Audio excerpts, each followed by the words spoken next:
Hello, bienvenue chers amis, bienvenue à notre chaîne La Terre Mulenge. Voilà, nous sommes en train de...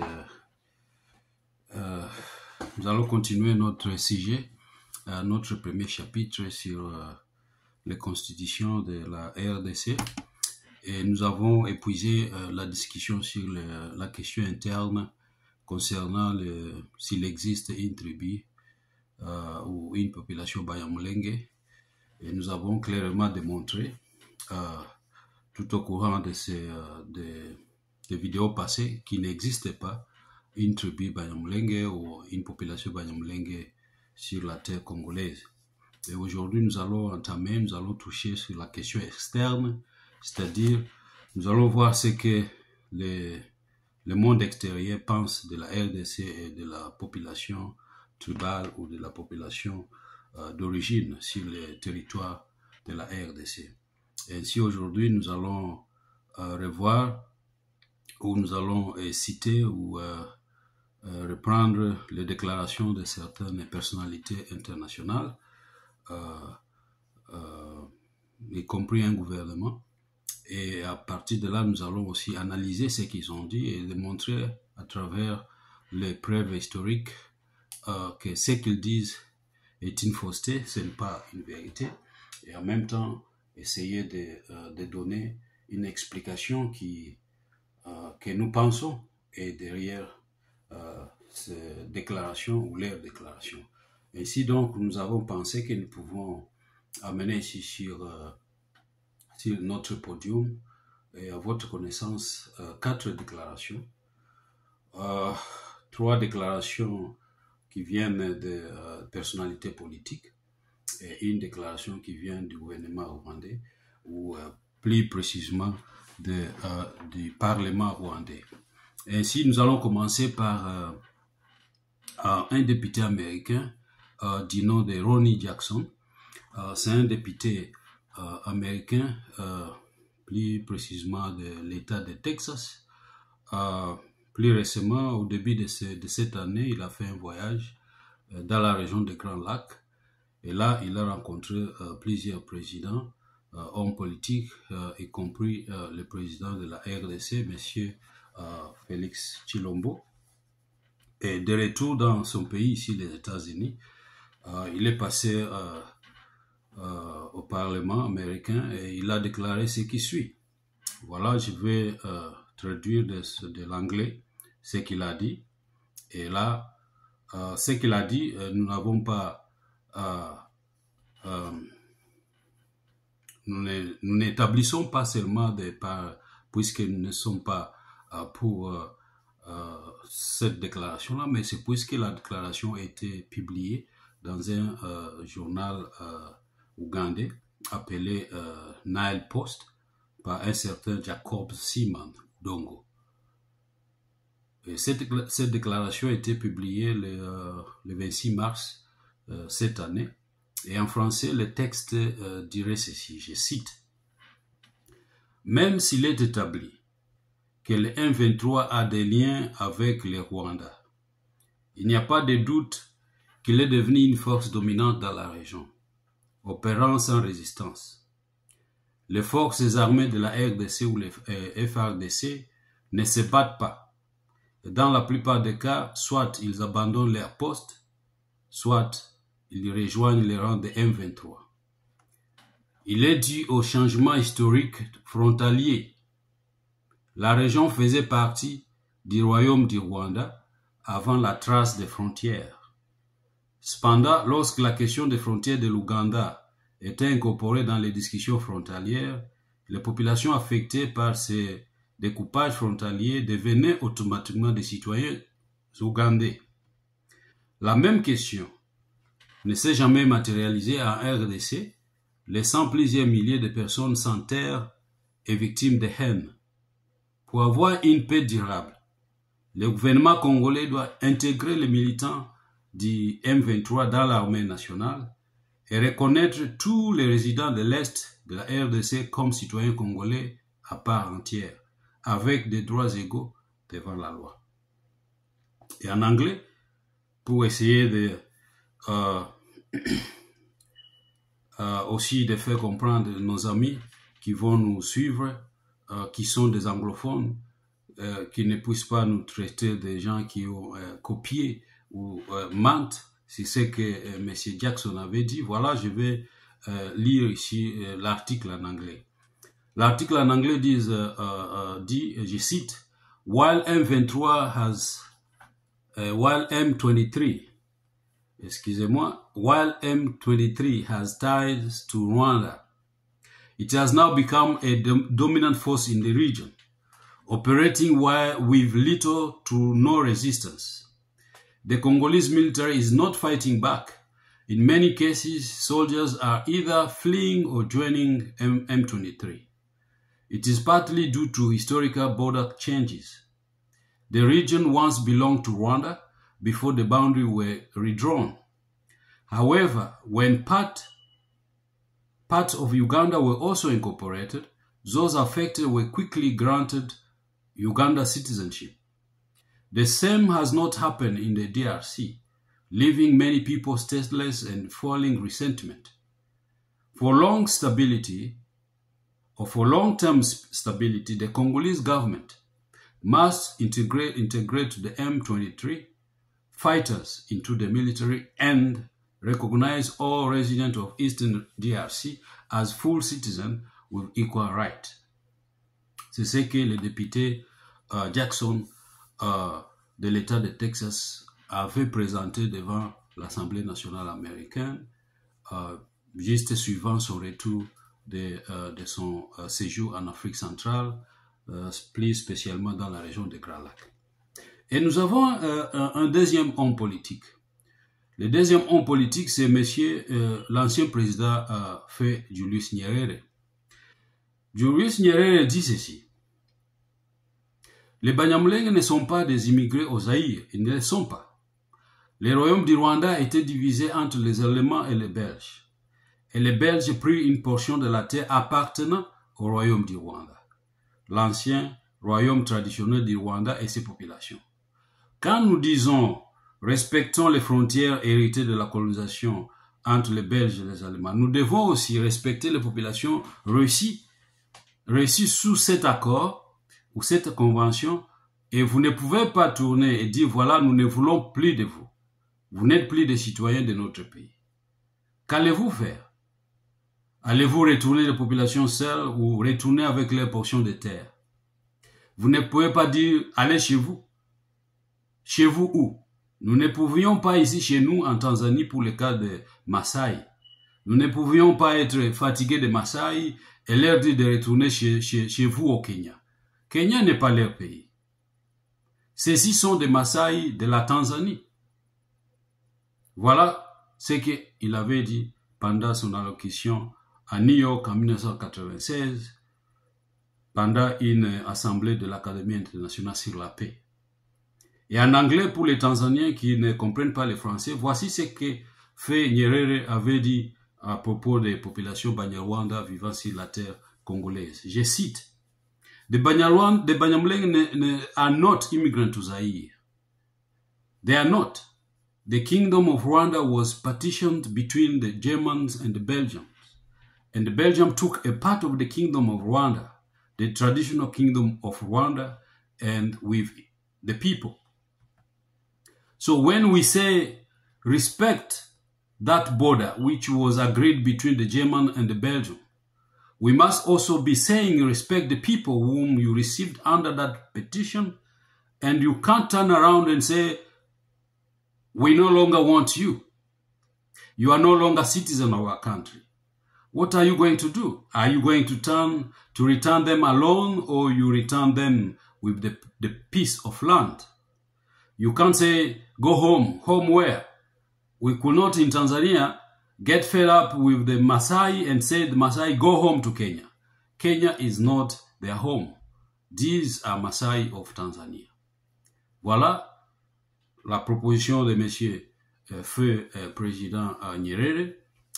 Malheureusement, il n'est plus là pour se défendre, mais nous avons ces paroles et nous pensons que les Tanzaniens, les Congolais, la communauté internationale peuvent quand même comprendre que quand il avait parlé, bien sûr que ce n'était pas une force de loi, Mais quand un président de la République parle, ça a des répercussions.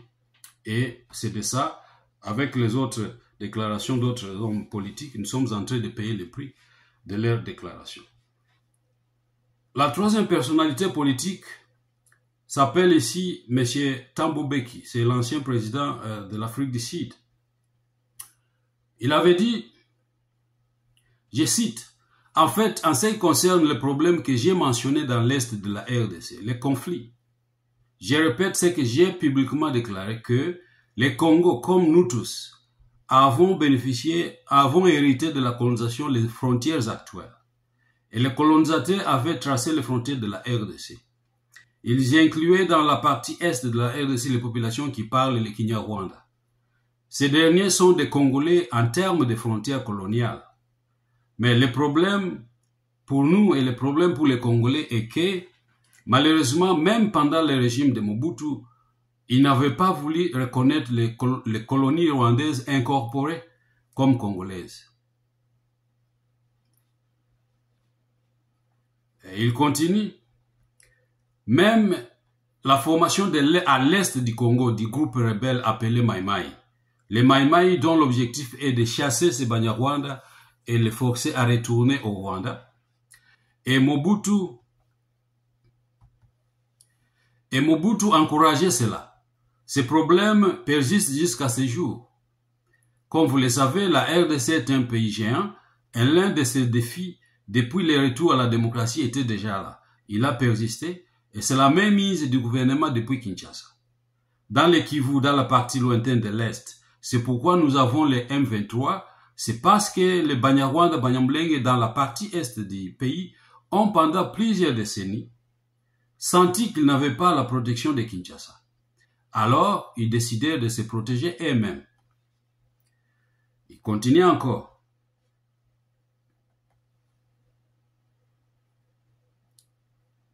On va voir ici. Il continue en disant, ce que je suis en train de dire ici est que la première chose, selon mon propre opinion, comme première étape de tacler la crise à l'Est congolaise, c'est de reconnaître que les Banyamulenge sont des Congolais. La proportion des populations rwandophones ou qui parlent le Kinyarwanda sont des Congolais. Et cette réalité doit être protégée par le gouvernement du Congo, comme il l'est fait pour les autres populations congolaises. C'est ici que se situe le point de départ. Voilà notre troisième déclaration faite par l'ancien président sud-africain, M. Thabo Mbeki. Et nous allons aussi prendre une portion de la publication du rapport du gouvernement ou du Parlement rwandais, publié en 2024, c'est-à-dire l'année passée, sur les rapports, sur leurs études, je ne sais pas, sur les anciens territoires ayant appartenu à l'ancien royaume du Rwanda. Ainsi donc, dans leur rapport, ce rapport-là intitulé « L'impact de la colonisation sur les conflits dans l'Est de la RDC et leur impact sur le Rwanda », à la page 28 et 29 du rapport, il est écrit ceci, je cite, « En ce qui concerne les Sud Kivu, les Banyamulenge avaient immigré du Rwanda vers la présente vallée de la Ruzizi dans l'Uvira aux environs du XVIe siècle. Dans le XVIIe et le XIXe siècle, ils commencèrent en compagnie d'autres Banyarwanda à se déplacer pour s'installer là-bas. Ils voyageaient dans la plaine de la Ruzizi à la recherche de bons pâturages pour leur bétail ou troupeaux. Initialement, les Banyamulenge s'installèrent dans la région de l'Itombwe avant de se déplacer vers le nord du Katanga à la place appelée Viura. D'abord, les Banyamulenge s'établirent sur une montagne appelée Mulenge et ensuite dans 3 autres endroits où ils résident actuellement, notamment Mwenga Bijombo, Uvira et Fizi. Les documents d'histoire indiquent que les Banyamulenge avaient quitté le Rwanda suivant 3 vagues différentes et il est même possible que quelques membres de ces groupes soient venus du Rwanda et de la Tanzanie.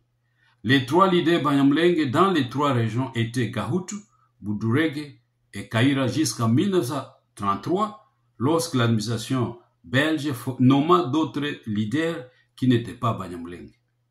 Ça, c'est la version que nous avons traduite en français, mais la partie anglaise de ces rapports, c'est-à-dire la page 28 et 29 de leur rapport, dit ceci, je cite en anglais, regarding South Kivu, the Banyamulenge migrated from Rwanda to the Ruzizi Valley in Uvira around the 16th century.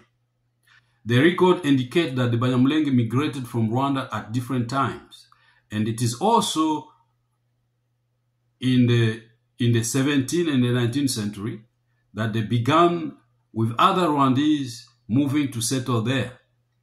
They will travel to the Ruzizi River in search of good pasture for their livestock.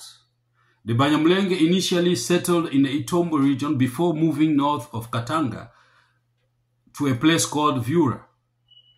The Banyamulenge first established themselves on a mountain named Mulenge, later relocating to three areas where they currently reside: Mwenga, Itombwe, Uvira, and Fizi. Historical records indicate that the Banyamulenge migrated from Rwanda at different times, and it is also noted that some came from Burundi and Tanzania.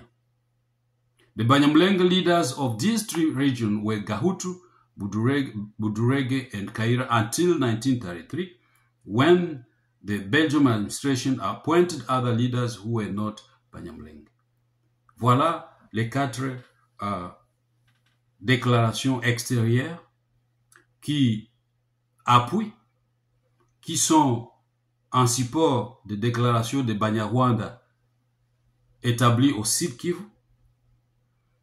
Et nous pensons que ces déclarations ont eu des effets, et ils ont influencé certaines décisions internationales sur la vie et l'avenir des populations Banyarwanda établies sur le sol congolais. Mais nous ne pouvons pas aussi rester calmes puisque nous devons défendre la terre congolaise, nous devons défendre l'histoire congolaise. Si nous ne le faisons pas, les Américains qui croient ou qui vont croire à ce que M. Jackson a dit, les Sud-Africains qui vont croire à ce que M. Thabo Mbeki a dit, les Tanzaniens qui vont croire à ce que le fait président Julius Nyerere avait dit. Et nous ne pouvons pas rester comme ça. Même les Banyarwanda aujourd'hui, qui sont partout dans les pays étrangers, et qui sont même sur les territoires rwandais, quand ils lisent ces rapports, ils vont comprendre. Si ce n'est pas aujourd'hui, ça va être les enfants et après leurs grands-enfants qui vont toujours continuer à réclamer que voilà la région de Bukavu, de Walungu, la région d'Uvira, la région de Fizi et la région à l'ouest de ces deux territoires, la région de Mwenga, y compris même la région de Shaba, le Viura, que toutes ces régions-là avaient appartenu au royaume du Rwanda. Mais nous devons défendre, non pas puisque nous sommes pour le Congo, mais puisque nous sommes pour la vérité. Et la vérité, c'est que nous devons découvrir. Nous devons analyser les documents historiques. Nous avons commencé par les Banyarwanda eux-mêmes et nous avons aussi partagé certaines suggestions ou les recherches de certains auteurs étrangers et nous allons encore partir de l'histoire interne et externe pour montrer que ces déclarations sont fausses et ne sont pas vraies. Aucune des régions mentionnées ici appartenait au royaume du Rwanda, ancien comme nouveau. Comme nous le savons, l'histoire du Rwanda est beaucoup connue de l'extérieur à partir du règne de M. Rwabugiri, qui a régné de 1865 à 1895, et après son fils Musinga avait pris le pouvoir, l'avait remplacé jusqu'au temps de sa relégation au Shaba, où il mourut. Et nous savons aussi qu'il y a d'autres chercheurs qui ont quitté les États-Unis, la France, la Belgique, pour descendre sur le terrain et étudier l'histoire belge, l'histoire allemande, et l'histoire des Australiens même, et l'histoire des Banyarwanda eux-mêmes, avec des interviews à l'appui, pour montrer qu'il n'y a aucune région au sud du lac Kivu qui aurait appartenu au royaume du Rwanda, puisque aucun roi rwandais avait une résidence à l'ouest de la Ruzizi et de la Kivu, au sud Kivu. Mais voilà, nous avons déjà des avocats de Banyarwanda, des sympathisants de Banyarwanda, qui disent non, ces territoires, l'Uvira, les sites du Bushi, les Mwenga, les Fizi et une partie du Shaba ou du Katanga appartenaient aux populations ou au royaume du Rwanda.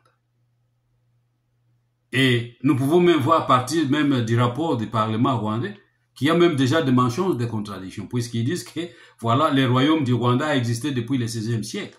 Mais nous savons selon l'histoire que le Rwanda n'a pas existé au XVIe siècle, puisque les derniers États conquis par le roi Musinga, les fils des rois Bugiri, ont eu lieu pendant la période des Belges, c'est-à-dire entre 1900 et 1935. Alors, si ces territoires étaient annexés au royaume du Rwanda pendant le XXe siècle, ça veut dire que les Rwandais n'étaient pas encore homogènes au XVIe siècle. Alors, comment ils peuvent nous dire que voilà, les Banyarwanda étaient déjà constituaient déjà un royaume unique et uniforme qu'on appelait le Rwanda au XVIe siècle. Et qu'à partir du XVIe siècle jusqu'au XXe siècle, il n'y a existé que trois chefs ou trois leaders Banyarwanda. M. Gahutu, M. Budurege et M. Kaira. Ça veut dire que ces messieurs ici ont régné pendant 4 siècles. Si nous lisons les rapports, ça veut dire que chacun de ces personnes ici, de ces rois ici, ont régné pendant 4 siècles chacun, et que les territoires qu'ils avaient contrôlés ou qu'ils contrôlaient, c'est-à-dire les territoires d'Uvira, les territoires de Fizi, les territoires de Mwenga, y compris une partie du Katanga, constituent une partie qui leur appartenait. Donc ils étaient des vassaux du roi du Rwanda et qu'ils payaient les tributs ou les taxes au roi du Rwanda, puisque le roi du Rwanda, s'il n'avait pas un espace ou une résidence à l'ouest du lac Kivu et de la Ruzizi, ça veut dire qu'il avait un contrôle sur les terrains, et ces terrains-là étaient contrôlés par les 3 Banyarwanda ici dont on vient de citer les noms Gahutu, Kaira et Budurege. Mais nous avons des archives qui attestent que toutes ces quatre déclarations sont fausses. Et c'est ce que nous allons essayer encore de défendre et de démontrer et d'analyser dans la partie qui va suivre.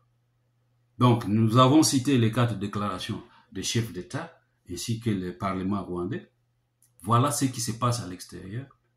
Voilà, chers Congolais et Congolaises, voilà, chers amis de la RDC, et voilà maintenant aujourd'hui, mes amis, les amis de la terre Mulenge, voici ce qui se passe à l'extérieur des frontières congolaises.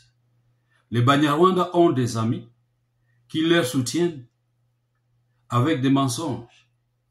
Et ces déclarations ne sont pas appuyées par des preuves historiques. Et c'est ce que nous allons montrer. D'abord, en lisant les constitutions congolaises, et après, en regardant ce que les ouvrages historiens, les ouvrages des citoyens et citoyennes étrangers, qu'est-ce qu'ils ont écrit? Quand ils sont arrivés sur le terrain, qu'est-ce qu'ils ont trouvé? Qu'est-ce que les Banyarwanda eux-mêmes leur avaient dit à propos de ces Banyarwanda qui vivent à l'est, du territoire du Congo? Voilà, nous voudrions aller petit à petit.